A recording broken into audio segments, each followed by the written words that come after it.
This is problem number 13.50. It's on page 574. A 3-pound collar is attached to a spring and slides without friction along a circular rod which lies in a horizontal plane. The spring has a constant K equal 1.5 pounds per inch and is undeformed when the collar is at B. Knowing that the collar passes through D with a speed of 6 feet per second, determine the speed of the collar as it passes through A, point C, and B, point B. Let me make a sketch of this from the beginning so that we know what we're dealing with. This is problem 1350, and the figure looks like this. Here's our 3-pound collar. The spring is pivoted at A.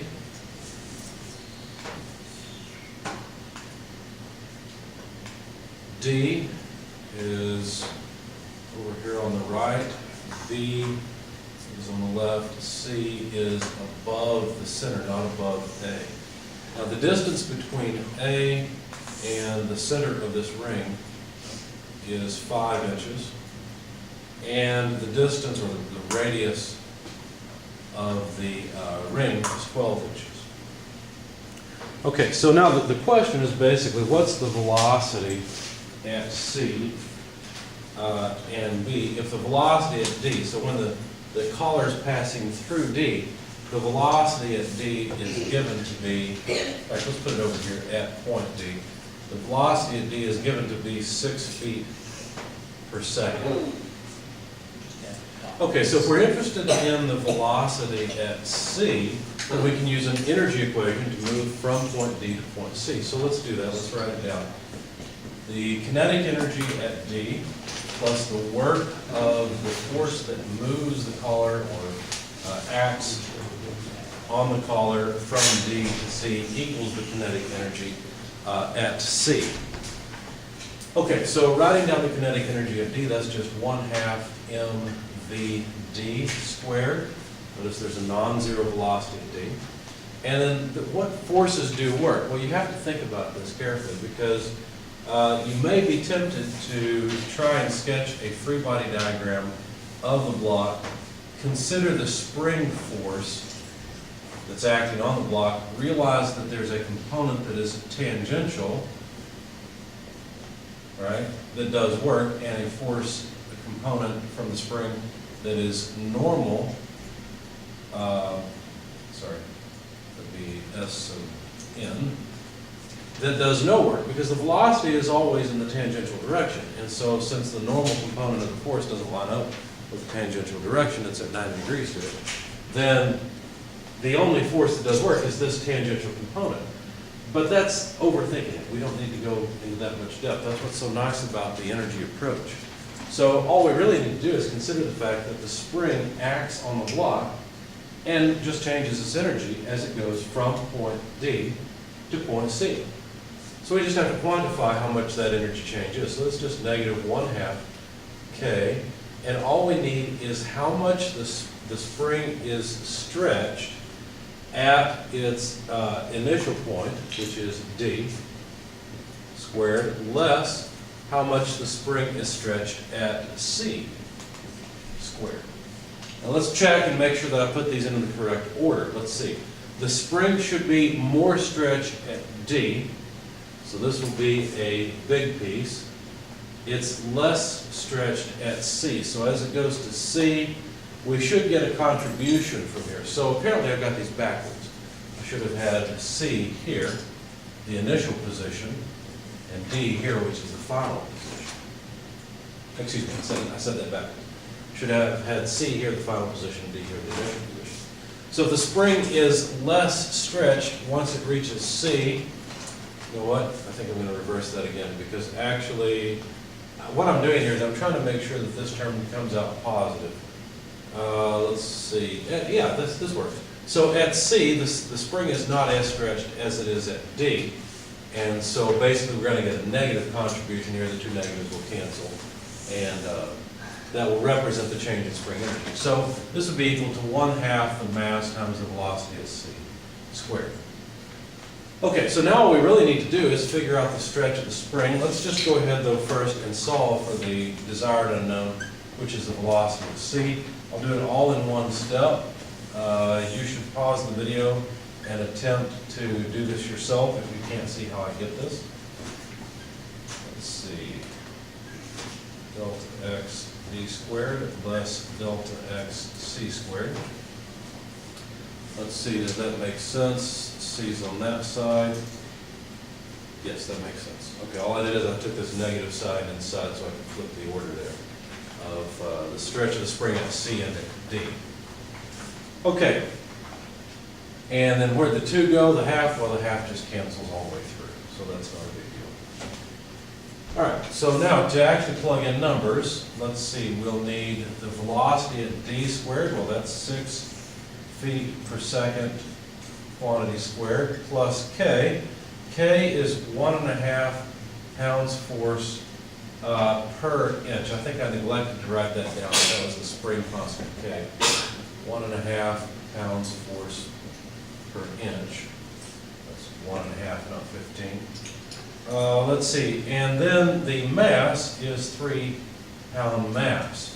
Now, there's pounds force and pounds mass, and as soon as I see this, I realize I'll probably have to use G sub C in order to reconcile the two. So let's just go ahead and plug in the conversion factor for this piece here. So there's 1 pound mass, 32.2 feet per second squared for every 1 pound force. So now the pound force go away, the pound mass go away. And I notice the only thing left is the fact that I have an inch here, so let's go with 12 inches per foot. That way the inches go away. And all I've taken care of so far is this term and this term. I still have the distances at D and C to take care of. Now, what are those? Well, those are the stretch of the spring. We're told that the free length of the spring is from A to B. The way we're told that is that the spring is unstretched when the collar is at B. And so if we simply calculate the distance between A and B, A to B would be equal to 12 less 5. So A to B is 7 inches. The distance from A to D is 5 plus 12, so that's 17 inches.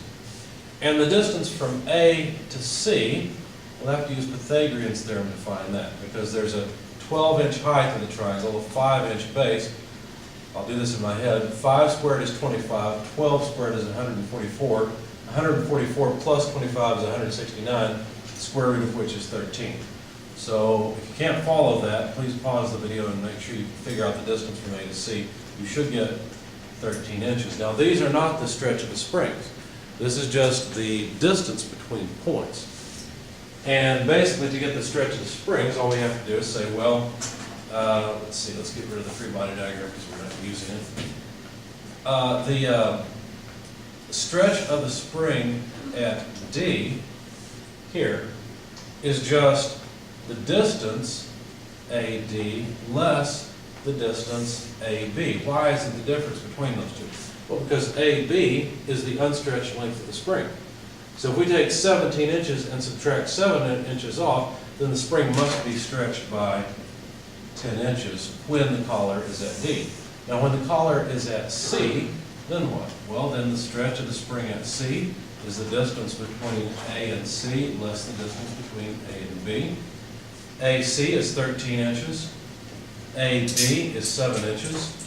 And so the difference between those two is just 6 inches. And so now we know the stretch of the spring in the two positions of interest. Delta XD is 10 inches, and this has to be squared. Delta XC is 6 inches, and it too needs to be squared. Now it looks like I still have a units problem because I'll have square inches here. Let's see, if I had not converted inches, let's see, what would I have? I think probably instead of doing this, it would have been much better if I had done the opposite. There's 1 foot per 12 inches. That way I still have inches and inches, which are inches squared, which will cancel with these inches squared.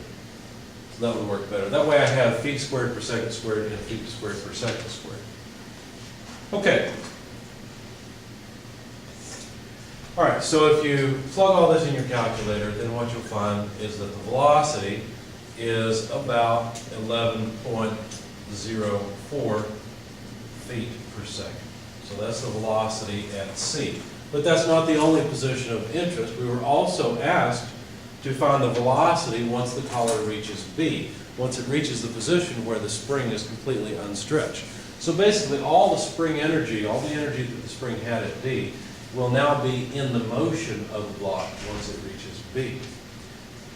Okay, so the equation will be very similar, but instead of going to C now, we're simply going to move to B. So what changes? Well, the velocity of D is still the same, K is still the same. We're interested in the stretch of the spring at B, which by the way we already know is 0, because that's where the spring is at its free length. And that would be the velocity at B. If we rearrange everything, it'll all rearrange exactly the same way. So this will be the velocity at B. And the only thing that will change is that we'll no longer have a velocity at C. In fact, this bit, which is the stretch of the spring at B, will be 0. Okay? So, all that really does for us is gets rid of this term. So not as much energy is taken away, basically. And there's more energy in the block by the time it reaches point B. So plug in all of this into your calculator. As I said, it's basically the same thing as before, just with that one term missing. We get about 13.04 feet per second for the velocity at B.